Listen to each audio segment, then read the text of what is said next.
Olá! Nos próximos dias teremos o julgamento da revisão da vida toda, esse tema previdenciário tão importante para os segurados da Previdência Social. Por causa disso, esse vídeo é especialmente para você que aguarda notícias e dicas atualizadas sobre essa matéria. Para você que já entrou com a sua ação judicial ou que ainda pretende entrar, ouçam essas dicas importantes que eu separei exclusivamente para vocês. Então, sem muita demora, vem comigo!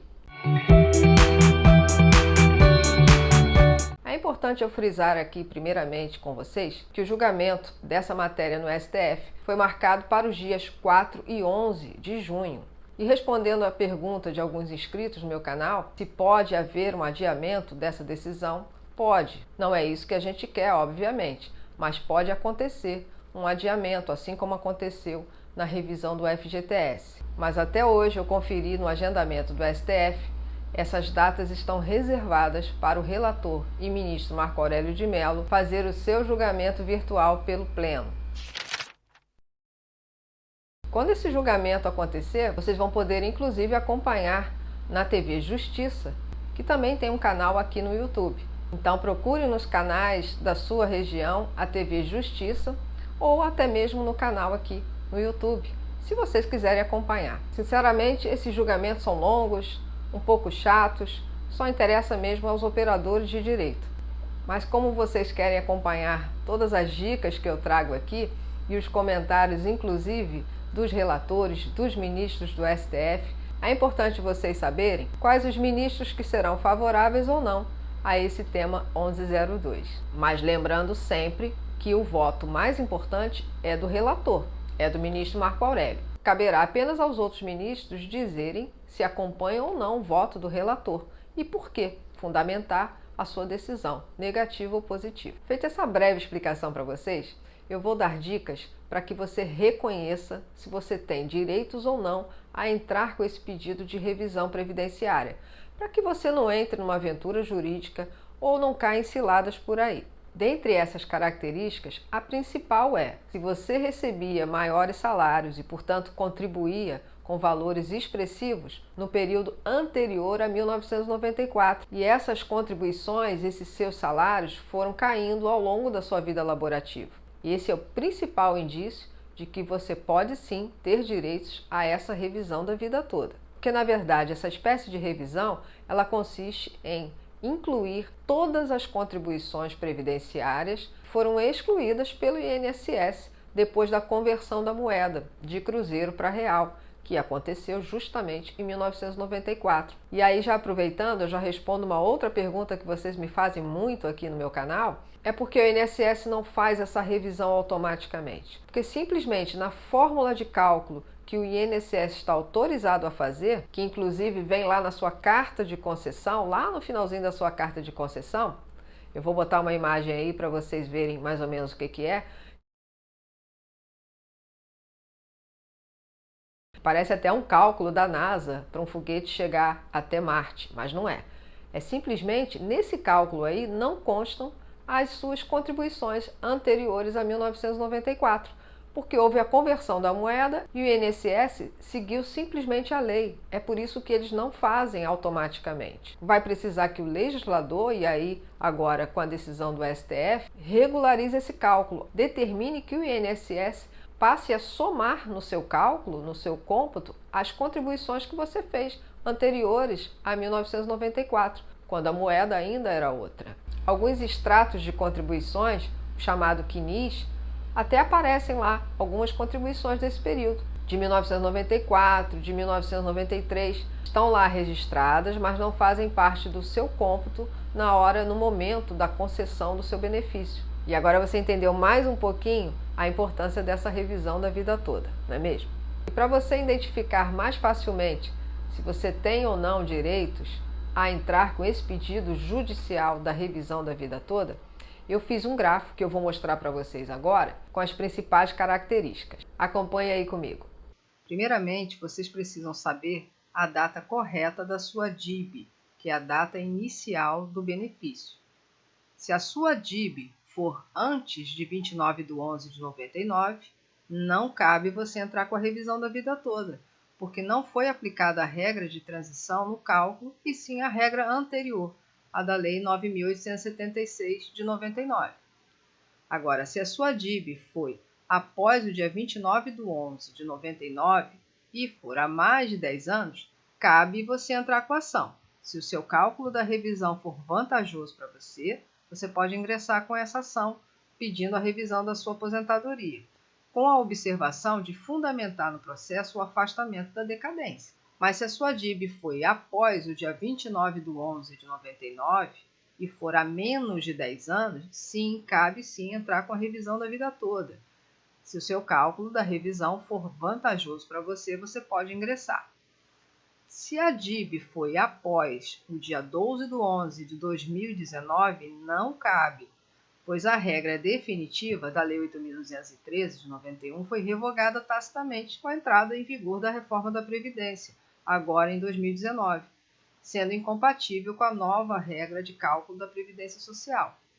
Então, o que você precisa analisar primeiramente é o prazo decadencial e fazer os seus cálculos antes de entrar com qualquer ação de pedido de revisão, porque agora você já sabe se cabe ou não entrar com a revisão da vida toda. Como você pôde ver, isso responde também uma outra pergunta que vocês me fazem frequentemente aqui no canal, que é sobre o prazo decadencial. A questão decadencial, que é o prazo de 10 anos para você entrar com o processo para essas ações previdenciárias, se justifica na lei. Eu sei que isso gera uma insatisfação enorme para você que perdeu esse prazo, que ultrapassou esse prazo de 10 anos para recorrer na justiça e rever a sua aposentadoria. Mas isso é uma imposição da lei, porque nesse período de 10 anos você também ficou inerte, você não procurou o INSS administrativamente para requerer uma revisão qualquer do seu benefício. Ou seja, se havia algum erro, algum indício de que a sua aposentadoria, a sua renda mensal estava errada, caberia a você e mais ninguém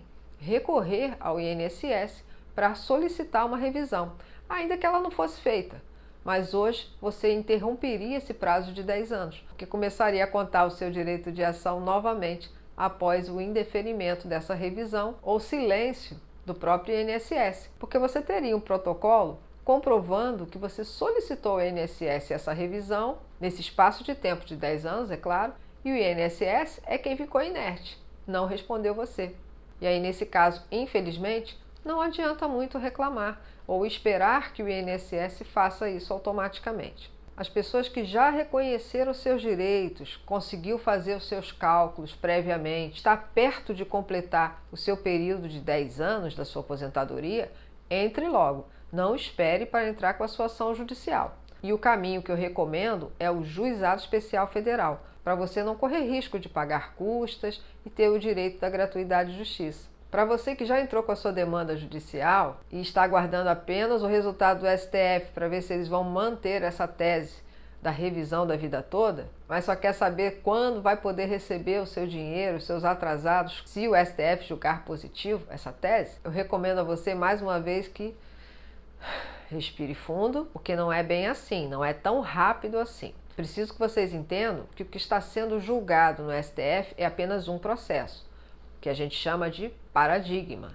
Esse processo sendo favorável, ele vai repercutir, daí que a gente fala repercussão geral, vai repercutir em todos os outros processos que estão suspensos, como o seu e como de milhares de pessoas que também estão aguardando esse resultado. E havendo um resultado positivo, essa decisão vai descer para as instâncias inferiores e a vara onde está o seu processo, a sua ação, ela vai ter uma movimentação única, porque a decisão do STF ela vai ter um reflexo em todas as outras automaticamente. Então a dica que eu dou para vocês que estão aguardando apenas a decisão é para que entre em contato, seja lá onde você entrou com a sua ação, e procure saber o andamento do seu processo. Que depois disso é muito comum que as varas comecem a notificar, a publicar os próximos passos. E esses procedimentos para os futuros pagamentos e compensações da sua ação vai depender muito do cartório, da serventia onde está o seu processo. Então fiquem atentos, logo após essa decisão,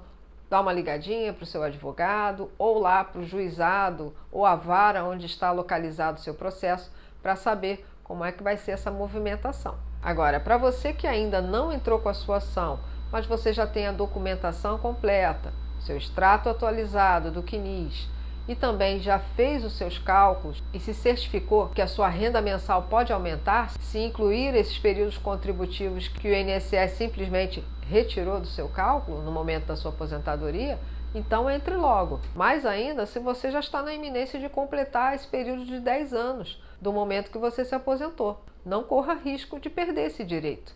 Entre logo com a sua ação judicial. Mas se você que ainda pretende entrar com a sua ação, mas ainda falta um pouquinho para você completar esse período de 10 anos, então sim, espere a decisão do STF, que aí você entra com a sua ação com mais certeza e com os cálculos mais atualizados possíveis. Nada de pressa, não entre em aventuras jurídicas, como eu sempre digo aqui. Muito se tem falado por aqui no YouTube, na mídia, que você vai ficar rico, que você tem que entrar logo. Calma, não é bem assim. Procurem sempre orientações e fazer os cálculos com pessoas habilitadas a isso. Como eu ia dizendo, as pessoas que ainda não entraram com as suas ações judiciais, ainda dá tempo.